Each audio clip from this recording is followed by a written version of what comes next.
جھوٹے اخبار سمجھ کر پڑھتے ہیں، جو پڑھتے ہیں اس کی آگے دوسروں کو خبر بھی کرتے ہیں، حالانکہ کل خبر آ جائے گی کہ یہ خبر جھوٹی تھی۔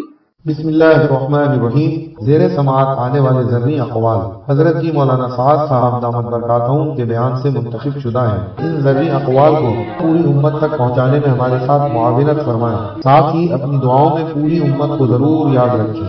جزاکم اللہ احسن الجزا۔ اب یہاں اس ملک پہ یہ ہونے والا ہے، اب یہاں اس ملک پہ یہ ہونے والا ہے، کیسی کہنے لگے حضرت اخبار کا آپ پڑھتے نہیں، کوئی آگے خبر سنائے باہر کی، اس کا آپ کے پاس وقت نہیں، جھوٹے اخبار سمجھ کر پڑھتے ہیں، جو پڑھتے ہیں اس کی آگے دوسروں کو خبر بھی کرتے ہیں، حالانکہ کل خبر آ جائے گی کہ یہ خبر جھوٹی تھی۔ قرآن لکھا گیا ہے واقعات کے پیش آنے سے پہلے، ہزاروں سال پہلے قرآن لکھ دیا گیا جو کچھ دنیا میں ہوگا۔ صاحب نے فرمایا ساتھیوں دیکھو اب یہ ہونے والا ہے، اب یہاں اس ملک پہ یہ ہونے والا ہے، اب یہاں اس ملک پہ یہ ہونے والا ہے، کیسی کہنے لگے حضرت اخبار کا آپ پڑھتے نہیں، کوئی آگے خبر سنائے باہر کی، اس کا آپ کے پاس وقت نہیں۔ یہاں تو تعجب ہے کہ لوگ غیبتیں کرنے کے لیے اور جھوٹی خبریں سننے کے لیے کہاں سے وقت نکال لیتے ہیں، اس لیے کہ جب دعوت اور عبادت یہی دو کام نہ رہے مسلمان کو تو پھر اس سے جو چاہو کام کرا لو۔ کہاں سے لوگ وقت نکال لیتے ہیں غیبت کرنے کا، اور کہاں سے وقت نکال لیتے ہیں لوگ ایک دوسرے کی باتوں کے سننے کے لیے۔ ساتھی نے عرض کیا حضرت اخبار آپ نہیں پڑھتے، خبریں آپ نہیں سنتے، اور آپ یہ کہتے ہیں ابھی سن کو یہ ہونے والا ہے۔ سر نے فرمایا او ہو تم قرآن نہیں پڑھتے شاید، کیا جواب دیا؟ تم قرآن نہیں پڑھتے۔ اللہ اکبر۔ قرآن ایسی کتاب ہے کہ تم دنیا کے روزانہ کے حالات قرآن کے ذریعے اچھی طرح معلوم کر سکتے ہو۔ یہ تو باطل نے مزاج ذہن بنایا مسلمان کا کہ یہ اونٹوں کے زمانے کی کتاب ہے، یہ تو باطل نے ذہن بنایا مسلمان کا کہ یہ اونٹوں کے زمانے کی کتاب ہے، اس زمانے کے اعتبار سے چلے گی، اس زمانے کے اعتبار سے اس میں احکام ہیں، لیکن آج کل کے حساب سے کیسے چلنا پڑے گا، اس کے لیے تو جدید ٹیکنالوجی اور جدید تعلیمات حاصل کرنی پڑیں گی۔ وہ احکام جو قرآن میں ہیں وہ اس زمانے کے اعتبار سے ہیں، ہمیں اس زمانے کے اعتبار سے چلنا ہے۔ لا الہ الا اللہ۔ اس کا مطلب یہ ہوا کہ پھر قرآن جو واقعات کے پہلے لکھا گیا اور اللہ کے علم غیب کے مطابق لکھا گیا، تم نے اس قرآن کو کسی ایک زمانے کے حالات کے ساتھ مخصوص کر دیا۔ سمجھنا چاہیے۔ تو میں نے عرض کیا کہ لوگ قرآن سمجھ کر نہیں پڑھتے، کیوں سمجھتے ہیں کہ سمجھنا بھائی اس کو جو جانے جو عربی پڑھنے جانتے ہیں۔ ارے حیرت کی بات ہے، تم ایسے ڈاکٹر کو اپنی نب دکھانے گئے جو اردو نہیں جانتا تھا، تو تم کہو گے کوئی ترجمہ کر دے تاکہ میں اس سے دوا سمجھ لوں۔ اب جسمانی علاج کے لیے دوا کا سمجھنا ضروری، زبان جانتے نہیں، کوئی ترجمہ کر دے۔ سوچو تو صحیح، اللہ تعالیٰ نے قیامت تک کے لیے دستور نازل کیا، اس کو سمجھنے کا، اس کو غور کرنے کا کوئی فکر نہیں۔ اللہ اکبر۔ ایسا ہی فرماتے تھے کہ قرآن کو بغیر سمجھے پڑھنے میں کوئی خیر نہیں، کوئی خیر نہیں۔ ایسا ہی فرماتے ہیں کیوں؟ اس لیے کہ جب تم اس ضابطے کو سمجھو گے نہیں تو اس کا تاثر کیسے پیدا ہوگا، اس کا تاثر کیسے پیدا ہوگا دل۔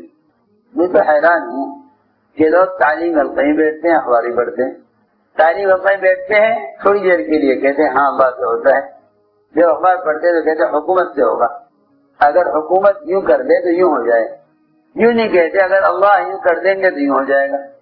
آپ نے اے عائشہ اگر تو نے یہ کہا کہ اگر یوں ہوتا تو یوں ہو جاتا تو تو نے شیطان کا دروازہ کھول دیا۔ اللہ اکبر۔ ایسا ہی فرماتے تھے کہ کوئی شخص اگر یہ بات کہہ دے اپنی زبان سے کہ اگر یوں کرتے تو یوں ہو جاتا، کس کو چاہیے آگ کا دہتا ہوا انگارہ اپنی زبان پر رکھ لے اور یہ انگارہ اس کی زبان پر بجھے، اس کی زبان جل کر خاک ہو جائے، یہ زیادہ اچھا ہے یہ کہنے سے کہ اگر یوں کرتے تو یوں ہو جاتا۔ اور دیکھ لو صبح سے لے کے شام تک سارے مسلمان کیا بولتے ہیں، قرآن کے اعتبار سے کوئی بولنے کو تیار نہیں، جو بولیں گے اخبارات کے اعتبار سے بولیں گے۔ اخبارات کا حال یہ ہے کہ حکومت جو چاہے گی تم سے وہ کہلوائے گی، جی ہاں سارے ذہنوں کو اللہ کے ضابطوں سے موڑ کر حکام اپنی مرضی کے اعتبار سے عوام کو چلانے کے لیے خبریں لائیں گے. یہ سن کر کہیں گے ہاں اگر یوں ہوگا تو یوں ہو جائے گا، اگر یوں کرتے تو یوں ہو جاتا. ساری تعلیم کا حلقے کا اثر اور سارے اللہ کے وعدوں کے اور حدیث کو سننے کا اثر ایک اخبار کا دیکھنا ختم کر دیتا ہے. کیونکہ قرآن سمجھائے گا اللہ سے ہونا، اخبار سمجھائے گا حکام سے ہونا، قرآن سمجھائے گا اللہ سے ہونا. دیکھو اعمال دعوت قدیم ہیں، اعمال دعوت قدیم ہیں.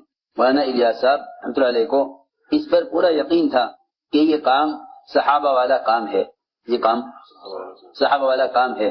اس پر کو پورا یقین تھا، اس پر پورا یقین تھا. اس کے صحابہ والا کام ہونے کا مطلب یہ تھا کہ امت قیامت تک اعمال دعوت کو اعمال صحابہ یقین کرتے ہوئے کرے، اعمال دعوت کو اعمال صحابہ یقین کرے، تاکہ یہ اعمال زمانے کے بدلنے کے اعتبار سے نہ بدل دیے جائیں نہ چھوڑ دیے جائیں. اس خیال سے بدل نہ دیے جائیں کہ بھئی اس زمانے میں یہ چیز چلنے والی نہیں ہے، اس زمانے میں یہ چیز چلنے والی نہیں. دیکھو مولانا الیاس صاحب رحمۃ اللہ علیہ وفات سے پہلے حضرت رات بھر سوئے نہیں، بہت پریشان رہے. مولانا عبداللہ صاحب رحمۃ اللہ علیہ حضرت کی پریشانی کو دیکھ رہے تھے تو صبح کو پوچھا کہ رات آپ ٹہلتے رہے اور سوئے نہیں، کیا بات ہے، کوئی کیا تکلیف ہے؟ حضرت نے فرمایا مجھے اس بات کا فکر ہے کہ میرے بعد یہ کام ختم نہ ہو جائے. تو مولانا عبداللہ صاحب رحمۃ اللہ علیہ نے بڑی عجیب بات فرمائی. یوں عرض کیا حضرت سے کہ آپ یہ بتائیے کہ آپ کو اس کام کے انبیاء علیہ السلام والا کام ہونے کا یقین ہے؟ اس کا تو مجھے یقین ہے، لیکن اگر یہ کام انبیاء علیہ السلام والا کام ہے تو پھر یہ کام اسی طرح امام مہدی تک پہنچے گا. اگر کام نبیوں والا ہے تو نبیوں تک پہنچے گا، کام نبیوں والا ہے تو نبیوں تک پہنچے گا. اگر کام نبیوں والا ہے تو پھر یہ کام قیامت تک چلے گا. تو انہوں نے فرمایا کہ اللہ تمہیں جزائے خیر دے، ایسی بات مجھے بتلا دی کہ اب مجھے اس کا بالکل فکر نہیں کہ میرے بعد کام ختم ہو جائے گا. تو میں نے عرض کیا کہ حضور اکرم صلی اللہ علیہ وسلم کا جو طریقہ محنت ہے وہ طریقہ محنت قیامت تک آنے والی امت کے لیے تربیت کا اصول اور تربیت کے اعمال ہیں. یہ نہ کہو کہ بھئی یہ چیز ہے تو صحیح سیرت میں، لیکن اس زمانے میں یہ چلنے والی نہیں ہے، اس زمانے میں یہ چلنے والی نہیں، کیونکہ عوام کی رغبت اور عوام کی چاہت یہ نہیں ہے. میں ضرور بات عرض کر رہا کہ بھئی وہ ٹھیک ہے اس زمانے میں یہ چیز چل گئی لیکن اس زمانے میں یہ چیز نہیں چلے گی. دیکھو امت کی تربیت کے لیے امت کے مزاج اور طبیعت کو دیکھنا، امت کی تربیت کے لیے امت کے مزاج اور طبیعت کو دیکھنا یہ راستہ ہدایت کا نہیں ہے. امت کی تربیت کے لیے ہر زمانے میں امت کی مزاج اور طبیعت کو دیکھنا یہ تربیت اور ہدایت کا راستہ نہیں ہے، بلکہ ہر زمانے میں محمد صلی اللہ علیہ وسلم کے طریقے تربیت پر امت کو لانا یہ ہدایت کا راستہ ہے. میری بات بہت توجہ سننی پڑے گی. ہر زمانے میں امت کو ان اعمال کی طرف لانا جو اعمال محمد صلی اللہ علیہ وسلم ہیں، وہ امت کی ہدایت اور تربیت کا اصل ذریعہ ہے. یہ کبھی نہ کہنا کہ بھئی اس زمانے میں یہ چیز چلنے والی نہیں ہے، زمانے میں یہ چیز چلنے والی نہیں ہے، یہ مت کہو، بلکہ یہ کہو کہ قیامت تک امت کی تربیت کا اور امت کی ہدایت کا وہی طریقہ محنت ہے جو طریقہ محنت محمد صلی اللہ علیہ وسلم اور آپ کے صحابہ کا تھا. اس لیے کہ ابو بکر صدیق رضی اللہ تعالیٰ عنہ فرمایا کرتے تھے اس امت کے بعد والوں کی اصلاح، اس امت کے بعد والوں کی اصلاح اسی طریقے میں ہے جس طریقے میں اس امت کے پہلوں کی اصلاح ہوئی ہے. اس امت کے بعد والوں کی اصلاح اسی طریقہ محنت میں ہے جس طریقہ محنت پر پہلوں کی اصلاح ہوئی ہے. اس لیے اعمال دعوت، اعمال نبوت اور اعمال صحابہ ہیں. اس پر ہر کام کرنے والے کو پورا یقین ہونا چاہیے، کیونکہ اس کام کو ہلکا سمجھ لیا جائے گا جس کام کو اس زمانے کے اعتبار سے سمجھا جائے. یہ کہے گا کہ بھئی یہ زمانے کا کام ہے تو اور بھی بہت سے کام ہیں، اور اگر اس زمانے کا طریقہ ہے تو اور بھی بہت سے طریقے ہیں. یہ نہ کیا یہ کر لیا، یہ نہ کیا یہ کر لیا. ہر کام کرنے والے کو دل کے یقین کے ساتھ پورا انشراح ہونا چاہیے اس پر کہ اعمال محمد صلی اللہ علیہ وسلم یہ اعمال تربیت ہیں، اسے پورا انشراح ہونا چاہیے. اس لیے حضور اکرم صلی اللہ علیہ وسلم نے ہر امتی کو تربیت اور تعلیم کے لیے، ہر امتی کو تربیت اور تعلیم کے لیے اور ایمان کی تقویت کے لیے مسیح سے جوڑا تھا. نشر و اشاعت کے ذرائع نے، نشر و اشاعت کے ذرائع نے امت کو تربیت کے ماحول سے کاٹ دیا. میری بات بہت توجہ سننی پڑے گی. نشر و اشاعت کے ذرائع نے امت کو تربیت کے ماحول سے کاٹ دیا. میرے عزیز دوستو، اخلاق کی بلندی، تربیت کا مجاہدہ یہ کب حاصل ہوگا؟ اس کے لیے حضور اکرم صلی اللہ علیہ وسلم نے فرمایا کہ اجنبی لوگوں کے ساتھ اس راستے میں نکلو. اقسم صحابی ہیں، فرمایا یا اقسم اغزو مع غیر قومی، اقسم اللہ کے راستے میں نکلو اپنی قوم کے علاوہ کے ساتھ، جو احسن خلقک، تمہارے اخلاق اچھے ہو جائیں گے. یہ ہمارے اجتماعات نئے مجمع کو لے کر نکلنے کے لیے ہیں. پرانوں کا عوام کے ساتھ مجتمع ہونا یہ پرانوں کی ترقی ہے اور عوام کی اس میں تربیت ہے. حضور اکرم صلی اللہ علیہ وسلم نئے آنے والوں کو پرانوں کے حوالے کرتے تھے. یہ آپ کا معمول تھا، نئے آنے والوں کو پرانوں کے حوالے کرتے تھے تاکہ ان کے ساتھ اختلاط ہو تو ان کے اندر دین آئے اور ان کو دین کے طریقے اور ان کو اسلام کی تعلیم دی جائے. اصل مقصد یہ تھا پرانوں کو عوام کو ساتھ ملانے کا، تاکہ ایک تو اس سے امت بنے. یہ نہیں کہ پرانوں کا طبقہ الگ ہے اور عوام الگ ہیں، علماء الگ ہیں، جاہل الگ ہیں، مالدار الگ ہیں، غرباء الگ ہیں. دنیا میں جتنا فساد اور جہالت ہے وہ صرف اس لیے ہے کہ عوام اور علماء الگ ہیں اور فقراء اور مالدار الگ الگ ہیں.